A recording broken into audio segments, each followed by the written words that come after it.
सासू माँ आ रही हैं। आशा ने बेटे को गांव से बाहर भेजा और बेटे ने शहर जाते ही नौकरी के साथ साथ शादी भी कर ली और अपनी बीवी के साथ शहर में ही रहने लगा। पर जब माँ को पता चला कि उसके बेटे विवेक ने शादी कर ली है तो उससे रहा नहीं जाता और वो अपने बेटे को फोन करती है। बेटा, तूने तो शादी कर ली और खुद शहर में बस गया। कभी माँ के बारे में सोचा ही नहीं। आज तक मैं अपनी बहू से मिल भी नहीं पाई हूँ। माँ आप फिक्र मत करो, अब बहुत जल्दी अपनी बहू से मिल लोगी। अरे रहने दे। अगर तुझ पर विश्वास किया ना तो तू कभी मुझसे मिलने ही नहीं आएगा। इसलिए मैंने फैसला किया है कि मैं खुद शहर आऊँगी और कुछ दिन तुम्हारे साथ रहूँगी और अपनी बहू से अपनी सेवा भी करवाऊँगी। अब जैसे ही विवेक को पता चलता है कि उसकी माँ गांव से आ रही है तो उसके तो पसीने छूट जाते हैं और वो अपनी माँ से बात करने के बाद परेशान होकर सपना से कहता है। सपना, माँ आ रही है? किसकी माँ? मेरी माँ तो यहीं रहती है। अरे यार, मेरी माँ आ रही है, वो भी गांव से। और गांव की बहू को तो खाना बनाना, सास की सेवा करना, कपड़े धोना, बर्तन धोना सब आता है। लेकिन तुम्हें तो मुझसे लड़ने के अलावा कुछ नहीं आता। देखो, माँ आ रही है, इसलिए तुम माँ के सामने मेरा नाम भी मत ले लेना, वरना माँ मुझको लेकर यहाँ से चली जाएगी और तुम्हें यहीं छोड़ देगी। क्या सासू माँ आ रही है? हमने तो घर में नौकरानी रखी है, हम तो अपना पेट भरने के लिए खाना भी नहीं बना पाते। मैं माँ जी का खाना कहाँ से बनाऊंगी? देखो, मुझे घर का कोई काम नहीं आता। विवेक, तुम ही सोचो अब मैं क्या करूं। अब सपना को जैसे ही पता चलता है कि उसकी सास आ रही है तो उसकी हालत देखने लायक हो जाती है, क्योंकि सपना को कोई काम ही नहीं आता था और उसकी सास गांव की रहने वाली थी। आखिर गांव की सास तो बहुओं से ही सारा काम कराती है। यही सोच सोच कर सपना और विवेक का बुरा हाल हो रहा था। तभी वहां सपना की नौकरानी कमला ताई आती है। आका भाई मैम साहब, आज मेरी तबीयत कुछ ठीक नहीं है, इसलिए मैं ना जल्दी घर जाएगी। जाते टाइम पर किचन किचन मत करना। हाँ कमला, अब मैं कभी किचन किचन नहीं करूँगी, क्योंकि मैंने सोच लिया है कि मैं खुद घर के सारे काम करना सीख लूँगी। तुम्हें ना अब कल से आने की ज़रूरत नहीं है। आका भाई मैम साहब, मुझसे कोई गलती हो गई क्या मैम साहब? आपको मेरी बात बुरी लग गई? अगर मैं इधर काम नहीं करेगी तो किधर जाएगी? तुम अपने लिए कोई दूसरा घर देख लो या कुछ महीनों का इंतज़ार कर लो। क्या पता दोबारा मैं तुम्हें ही बुला लूँ, और क्या पता घर के काम सीखने के बाद मैं शायद तुम्हें कभी याद ही ना करूँ। आखिर मेरी सासू माँ जो आ रही हैं, अपना घर बचाने के लिए मुझे घर के काम तो सीखने ही पड़ेंगे ना। तुमने घर का काम वैसे बहुत अच्छा किया मेरे लिए। अब जाओ और कल से मत आना। हाँ?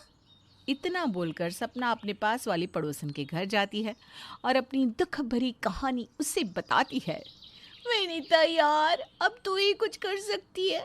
तू तो एक परफेक्ट बहू है जो अपनी सास, ससुर, पति, बच्चे, ननद सबको संभालना अच्छे से जानती है। मैं तो यहाँ अपने पति को ही नहीं संभाल पाती, सास को कैसे संभालूंगी? और मेरी सास ना गांव से है, अगर मुझसे एक भी गलती हुई तो कोई विवेक को लेकर अपने साथ ना चले जाए। मैं कितना ही क्यों ना लड़ लूं, पर मुझे विवेक के साथ ही रहना है। सास के आने का इतना डर किसी के अंदर मैं पहली बार देख रही हूँ। अरे पर तू फिक्र मत कर, तू ना बिल्कुल सही घर में आई है। मैं तुझे घर का एक एक काम करना सिखा दूंगी। छोटी से छोटी, बड़ी से बड़ी हर चीज़ मैं तुझे चुटकियों में सिखा दूंगी। विनीता की बात सुनकर सपना का डर थोड़ा कम होता है और उसकी परेशानी भी अब कम हो जाती है। अब अगले ही दिन से विनीता सपना के घर जाकर उसे घर की साफ सफाई करना सिखाती है। माफ़ करना सपना, लेट हो गई, पर क्या करूँ, मेरे घर में भी तो काम रहता है ना। पर तेरे घर को देखकर तो लग ही नहीं रहा कि तूने किसी भी काम को हाथ लगाया है। अगर मैं घर के काम खुद करना जानती तो तुझे थोड़ी ना बुलाती। अब जल्दी से बता कैसे क्या करना है। विनीता सपना को सबसे पहले झाड़ू लगाना और घर की सफाई करना सिखाती है। कुछ देर बाद पोछा लगाना, और इस तरह से अब कभी विनीता सपना के घर जाकर उसे काम सिखाती तो कभी सपना खुद विनीता के घर जाकर काम सीखती। अरे वाह सपना, तुम तो बहुत कम दिनों में सारा काम सीख गई हो। अब जब तुम्हारी सास आएगी ना तो तुमसे बड़ी खुश हो जाएगी। यही तो चाहिए। अगले हफ्ते ही मेरी सास आ रही है। वैसे सब कुछ अच्छे से हो जाए और मेरी सास को ना शिकायत का कोई मौका ना मिले। सपना बहुत खुश थी ये सोचकर कि उसे घर का सारा काम करना आ चुका था। और अगले हफ्ते जैसे ही आशा अपने बहू के घर आती है तो सपना अपनी सास को खुश करने के लिए घर के कामों में लग जाती है और अकेली ही सुबह से शाम तक घर के काम करती और अपनी सास की सेवा भी।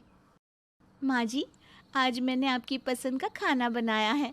विवेक जी ने मुझे बताया था आपको खाने में क्या पसंद है। और ये खाना खाने के बाद मैं आपको आपकी दवाई दे दूंगी, उसे आप ना दूध के साथ ले लेना। हाँ बहू, मैं खा लूँगी दवाई और खाना भी, पर पहले विवेक को भी तो आने दे, फिर सब साथ में खाएंगे। ठीक है, जैसा आप कहें। वैसे विवेक जी ना थोड़ा लेट आएंगे। अरे कोई बात नहीं बहू, मैं अपने बेटे विवेक का इंतज़ार करने के लिए तैयार हूँ। अब आशा विवेक के आने का इंतज़ार करती है और विवेक के आने के बाद पूरा परिवार एक साथ बैठकर खाना खाता है।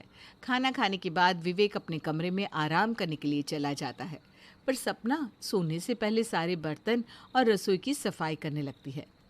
ये देखकर आशा को बहुत गुस्सा आता है, पर वो कुछ नहीं कहती। और अगली सुबह भी जब आशा अपनी बहू को घर के काम करते हुए देखती है तो वो अपने बेटे पर गुस्सा करने लगती है। नालायक कहीं का, बहू क्या इस घर की नौकरानी है जो तो हर समय बहू से ही काम करवाता है? रात को भी मैंने देखा खाना खाकर आराम से तू सोने के लिए चला गया और मेरी बहू 12 बजे रात देर तक घर के काम करती रही। बेशर्म कहीं का, तो घर में नौकरानी नहीं रख सकता था या बहू के घर के कामों में मदद नहीं करवा सकता था? मेरी बहू कुछ नहीं करेगी। शहर की लड़की है पर फिर भी गांव की बहू की तरह हर समय चूल्हे चौके में लगी रहती है। सपना तो ये सब कुछ आपके लिए कर रही है माँ, क्योंकि आपको ही तो एक संस्कारी बहू चाहिए थी ना। अरे चुप कर, बहू से काम करवा कर मजे ले रहा है तू और नाम मेरा लगा रहा है। हाँ, मुझे संस्कारी बहू चाहिए थी, लेकिन मुझे नौकरानी बहू नहीं चाहिए थी जो सुबह से शाम तक घर के कामों में ही व्यस्त रहे, जिसके पास खुद के लिए समय ना रहे। बहू, तुझे कल से घर का कोई काम करने की ज़रूरत नहीं है। मैं भी देखती हूँ ये तुझसे कैसे घर के काम करवाता है। तू कोई इस घर की नौकरानी थोड़ी ना है जो सारा दिन काम करेगी। अरे मैं भले ही गांव की हूँ, लेकिन मेरे सोच विचार बिल्कुल भी गांव के नहीं है। तू शहर की है, शहर की, इसलिए शहर वाले तौर तरीके रख, ना कि गांव वाले। पर माँ जी। अरे पर कुछ नहीं, मैंने कह दिया ना तो कुछ नहीं करेगी मतलब कुछ नहीं करेगी। और तू आज से ही नौकरानी की तलाश में लग जा। ठीक है माँ, मैं आज शाम तक ही नौकरानी का इंतज़ाम कर देता हूँ। आशा विवेक की अच्छे से क्लास लगाती है। बेचारे विवेक और सपना ये सब देखते ही रह जाते हैं, क्योंकि उन्होंने जो सोचा था ठीक उसका उल्टा होता है। ये देखकर दोनों अपना सर पीटते हैं।